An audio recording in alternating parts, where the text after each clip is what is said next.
Bonjour et bienvenue dans cette nouvelle vidéo Smile 3D. Aujourd'hui, vidéo consacrée au logiciel Exocad, puisque nous allons voir ensemble comment réaliser un bridge 3 éléments, étape par étape. Pour cela, on va d'abord remplir correctement notre fiche patient. Donc je suis venu cliquer sur Nouveau cas. On va ici rentrer le nom du client, donc du laboratoire ou du praticien. On va lui donner un nom de travail, et ici le technicien qui a fait la modélisation. Maintenant, on va venir renseigner quel type de restauration sur quelle dent, qui va nous donner donc la possibilité par la suite de modéliser. Pour cela, je vais venir cliquer, on est sur un bridge 24 avec un inter 25 et couronne 26. Donc je vais cliquer sur 24. Pour le coup, j'ai un onlay sur cette dent et on va aller le lancer en zircone. Vous voyez, je viens cliquer sur Inlay ici. J'ai derrière les matériaux disponibles pour les inlays. Donc je viens cliquer sur zircone. Je peux renseigner la future teinte. Je peux également proposer un scan de situation, c'est-à-dire un scan préopératoire. Et je peux également faire une copie miroir. C'est-à-dire qu'on pourrait se servir de la morphologie opposée de l'arcade pour s'en servir pour la modélisation du bridge. Je peux également ici paramétrer mes épaisseurs minimum et autres. Faites attention, dès qu'on va venir modifier quelque chose ici, ça va être enregistré pour ce matériau et ce type de restauration. C'est-à-dire que si là par exemple je baisse à 0,44 mon épaisseur minimum pour ma zircone, dès que je vais valider ça, tous mes inlays en zircone auront cette épaisseur minimum. Donc faites attention, si vous souhaitez modifier une seule fois les épaisseurs minimum et les réglages, ne le faites pas à cette étape-ci, faites-le manuellement lors de la modélisation. Là ici, c'est vraiment uniquement quand on doit modifier une fois pour toutes. Je valide. J'ai ma 24 qui est indiquée comme un inlay. On va faire la même chose pour la 26 et derrière, on ira renseigner l'inter. Donc pour faire un copier-coller de la 24, je ne vais pas recliquer sur la 26, recliquer sur Inlay et ainsi de suite. Je vais faire un contrôle et un clic. Et je vais faire la même chose, contrôle et clic sur ma 26. Et ça va tout simplement me faire un copier-coller de ma première commande. Au niveau de l'inter, je vais cliquer dessus et je vais cliquer sur un pontique anatomique. Automatiquement, comme on est sur un pontique avec les deux dents adjacentes, il vient nous régler la zircone. Et exactement les mêmes réglages. Donc j'avais indiqué du A2, il m'a renseigné du A2 sur l'inter. Je valide et on peut voir donc la différence de couleur. 24 en vert, c'est pour un inlay. 25 en bordeaux, c'est pour le pontique. Et je peux voir également deux points verts qui viennent de se rajouter. Ces deux points verts m'indiquent une connexion entre les éléments. Si les points n'étaient pas verts mais gris, cela voudrait dire que le logiciel pense que les couronnes, ou en tout cas les inlays, sont tous unitaires. Ce qui n'est pas le cas vu qu'on a un inter. Mais effectivement, si j'avais eu 3 couronnes dentoportées, le fait de ne pas valider le point m'indique qu'elles sont unitaires et non solidaires. Là, on est sur un bridge, donc on va bien valider les deux points en vert pour nous valider la connexion des éléments. Au niveau du type de scannage, si j'ai l'option articulateur artificiel d'activer dans mon Exocad, je vais ici pouvoir renseigner le type d'articulateur que je préfère. Et vous pouvez voir qu'on a une grande ribambelle d'articulateurs, en tout cas les plus connus sur le marché, notamment ici l'Artex. Et je vais pouvoir valider ma commande. Vous pouvez le voir là sur la partie droite, pour l'instant tout est grisé, je ne peux pas cliquer dessus, je ne peux faire aucune action. C'est tout simplement puisque mon projet n'étant pas encore enregistré, je ne peux pas passer à l'étape suivante. Je vais d'abord enregistrer la scène. Et vous avez vu, ça vient de me débloquer mes icônes. Je vais pouvoir lancer la CAO pour de la modélisation. Avant ça, on va venir importer dans le dossier patient les empreintes. C'est toujours mieux, ça permet quand on doit réouvrir des cas, d'avoir toujours dans le dossier patient la prothèse qui a été modélisée, mais également les empreintes avec lesquelles on a fait cette prothèse. C'est toujours compliqué derrière d'aller rechercher les fichiers en question dans un amas de réception d'empreintes. L'idéal est de toujours placer dans le dossier patient les empreintes sur lesquelles on va modéliser. Donc pour ça, je vais cliquer sur ouvrir le dossier. Hop. Et je peux voir que sur mon CAD data, mon dossier patient a été créé. Je vais pouvoir aller copier-coller mes fichiers intra-oraux et les intégrer directement dans ce dossier.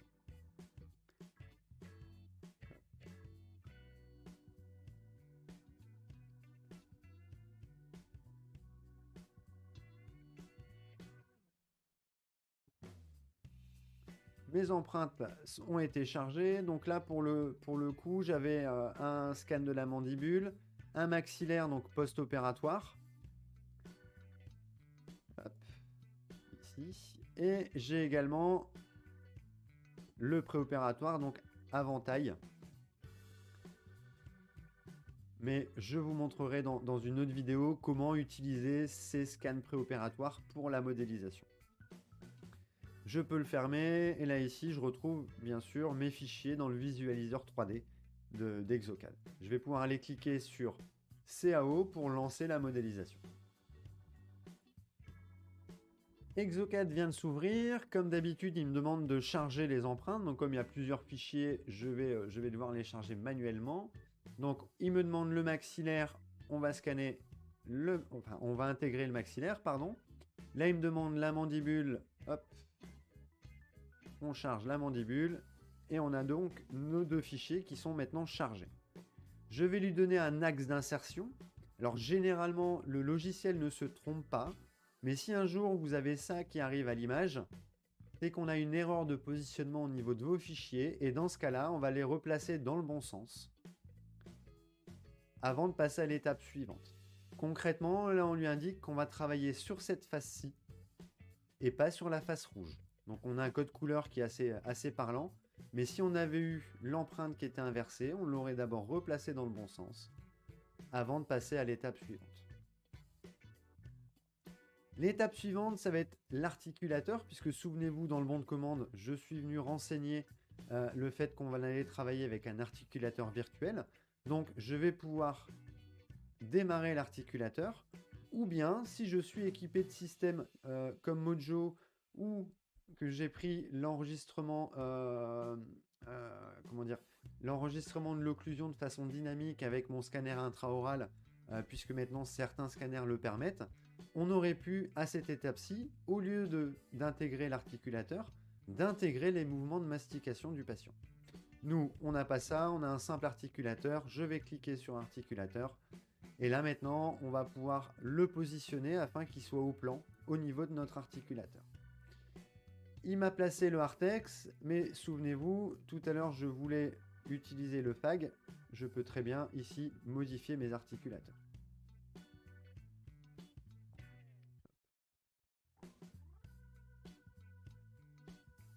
Vous voyez là typiquement, je peux choisir l'articulateur voulu, donc le FAG. On en a d'autres, hein, la plupart sont bien mis. Alors moi j'aime bien celui-là parce qu'il est joli quand on le place. Mais on va partir pour la vidéo sur le FAG.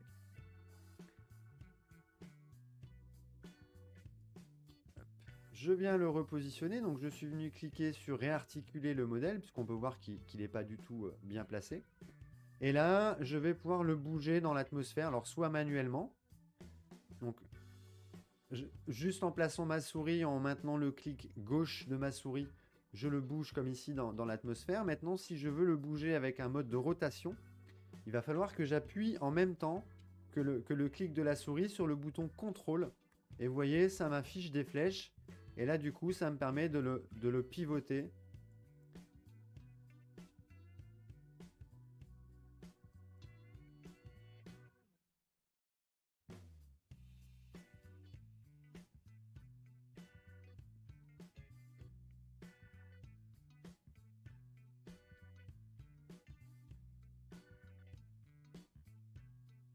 Une fois que je suis satisfait du positionnement, on va ici valider. Et là, on va lancer la simulation. Et là, du coup, l'articulateur vient nous faire des mouvements de latéralité pour les enregistrer. Ce qui veut dire que maintenant, dès que je vais demander au logiciel de me gérer mon occlusion, je pourrais la gérer de façon statique ou de façon latérale. Et dans ce cas-là, ce sont ces mouvements-là que le logiciel va prendre en compte. Je valide pour fermer la boîte de l'articulateur et j'ai ici l'articulateur qui va me permettre de bouger avec mon curseur, soit en protrusion, soit en latéralité gauche, soit en latéralité droite. Je vais pouvoir cliquer sur suivant. Maintenant, il me demande de tracer la limite cervicale afin de pouvoir délimiter la base de la dent. Alors, dans ce type de cas-là, malheureusement, la détection automatique n'est pas bonne. On est sur une empreinte avec une arête qui est un peu trop smoothée pour le logiciel. Donc, dans ce type de cas, notamment pour les onlets, je vous conseille fortement d'utiliser le mode corriger dessiner et d'utiliser l'option dessiner librement, qui va nous permettre de venir pointer manuellement la zone cervicale de ma dent.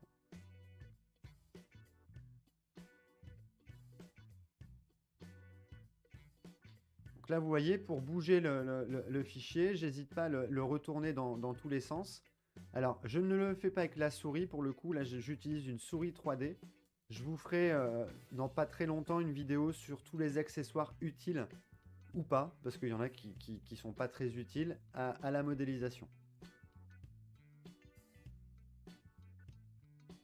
Je reprends le premier point pour fermer cette limite cervicale et si besoin, je peux retravailler, je peux ajouter des points et je peux également en retirer si nécessaire.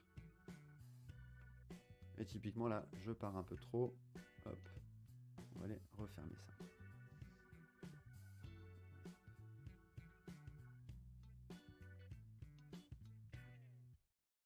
Et voilà. J'ai fini ma 24, je passe à suivant. On va aller faire la même chose sur la 25. La 26, pardon.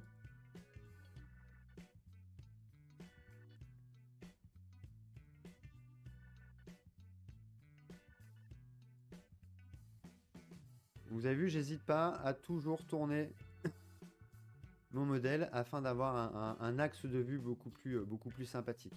Je peux également essayer avec le mode True Smile si vous avez l'option. Et vous voyez, ça va venir me marquer des zones un peu plus ombragées et du coup une visibilité un peu plus sympathique. Pareil, ce type d'action sur des fichiers intraoraux en couleur, hein, les PLY et OBJ, de temps en temps, on peut avoir une visibilité qui est réduite et je vous conseille fortement de passer en mode STL ou comme là, d'utiliser le mode True Smile afin d'avoir, vous voyez, une visibilité. Là, ici, typiquement, l'arête, je la vois beaucoup mieux que sans. Vous voyez, là, ici, j'ai pas de référence couleur, j'ai pas un dégradé qui s'affiche. Si je clique sur True Smile, j'ai une zone d'ombre qui m'annonce le changement.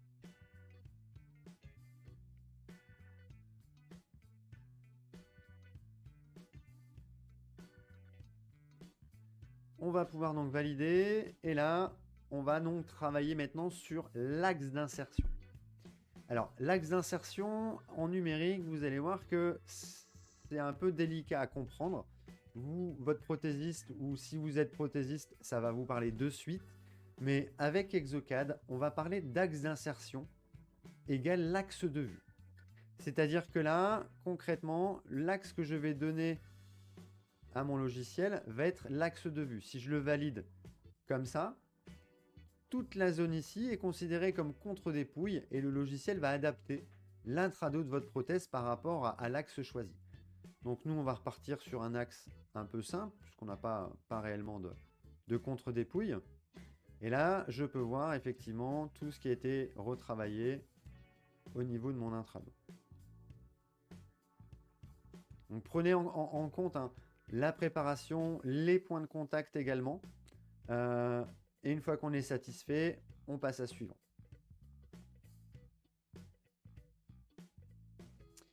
Une fois que l'axe d'insertion a été validé, on va pouvoir ici donc travailler sur les espaces de ciment. Là ici, donc ça va être la zone du produit de scellement. En jaune, en vert, ça va être une zone sans contact, enfin en tout cas avec un contact. c'est à définir. C'est-à-dire que là, je peux, si jamais je le souhaite, avec le pinceau, délimiter une zone sans spacer. Vous voyez là, typiquement, hop, je viens appliquer ça et du coup, cette zone-ci ne va plus être prise en compte, ou en tout cas, le spacer ne sera pas mis dessus.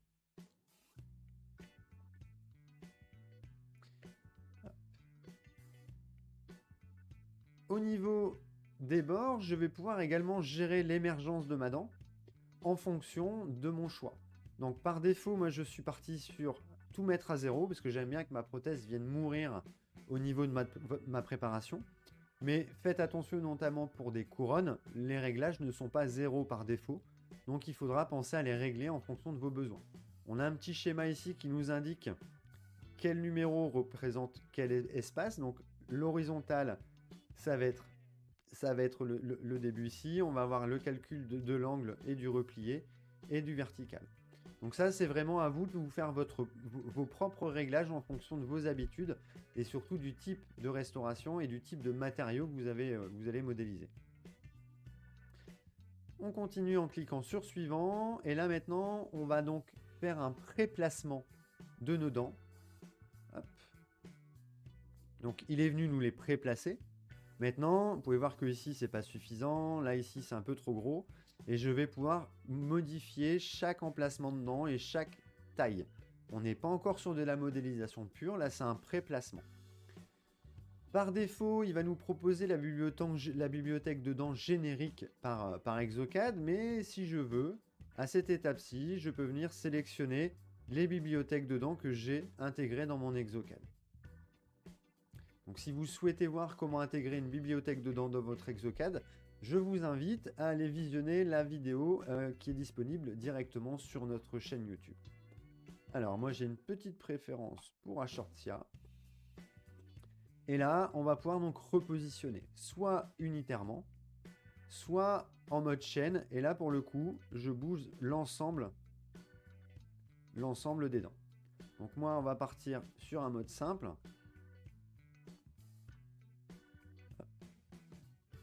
Donc là maintenant, au niveau des manipulations, si j'appuie et que je reste appuyé avec le clic gauche de ma souris, je bouge la dent au complet.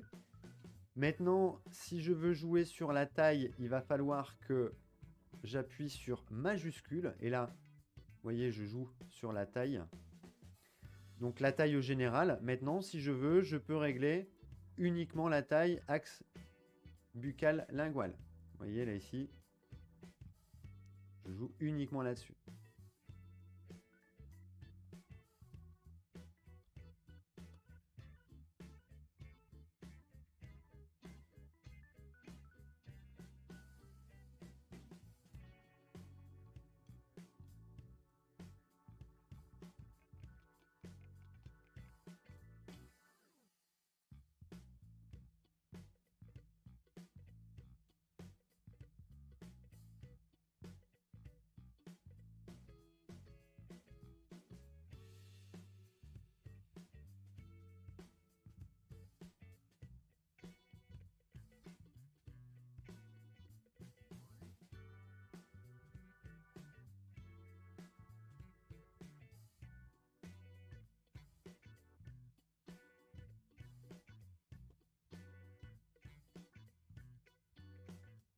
Au niveau du placement, on peut voir également un code couleur ici au niveau de mes tableaux occlusales. C'est ce qui va me permettre de visualiser l'occlusion de mon patient.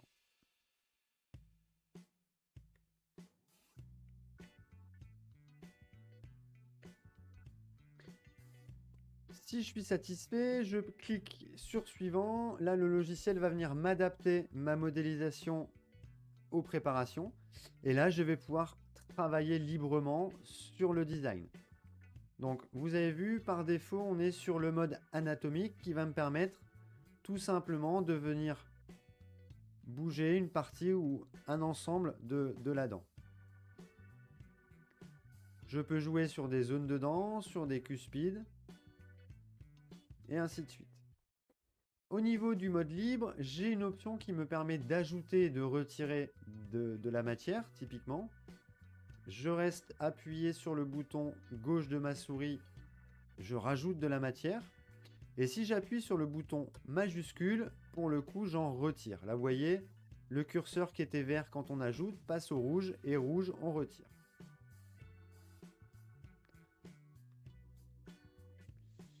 Je peux également jouer sur la puissance de mon outil et la taille de celui-ci. Vous voyez, là, ici, je suis sur un gros cylindre. Je réduis, la zone de travail est beaucoup plus réduite. Je peux également avoir un pinceau pour faire tout ce qui va être fond de sillon. Et je peux utiliser le mode lissage également.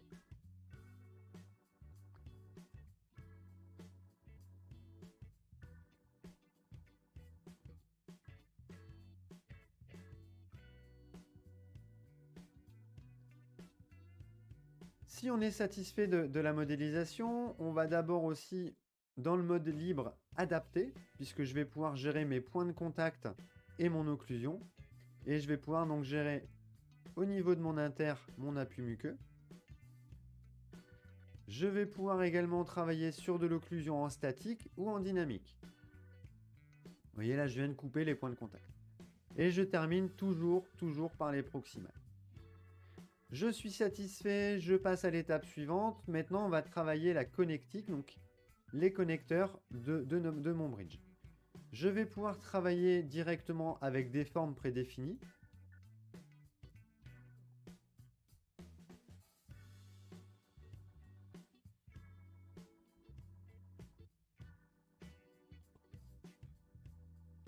Je vais pouvoir également les bouger. Je vais pouvoir également travailler sur le diamètre de la circonférence de cette connexion. Et je vais également pouvoir travailler en mode libre pour vraiment former comme je souhaite mon pontique. Je vais vous montrer en exagérant, mais vous voyez, on peut vraiment tout travailler. Il est en rouge, il m'indique qu'il est trop faible. Hop, je le replace et il se remet correctement. Je suis satisfait, je passe à l'étape suivante. Et là, on a le logiciel qui vient de nous fusionner l'ensemble. Et le bridge maintenant est prêt à aller être usiné ou imprimé en fonction du type de matériau.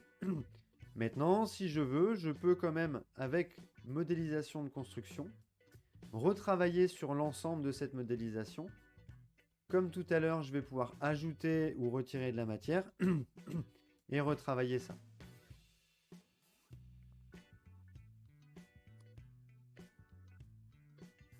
Admettons. Je valide, il me réenregistre, ou alors il me demande d'enregistrer la modification. Je vais pouvoir cliquer dans suivant et on va donc repartir dans le DentalDB. Et maintenant, dans mon dossier Explorer, je vais retrouver mon bridge qui est juste ici et qui est prêt à aller être usiné ou imprimé en fonction du matériau choisi. Cette vidéo maintenant touche à sa fin. Je vous remercie de l'avoir suivi jusqu'au bout. N'hésitez pas à vous abonner à notre chaîne YouTube afin d'être toujours au courant des dernières vidéos. À bientôt.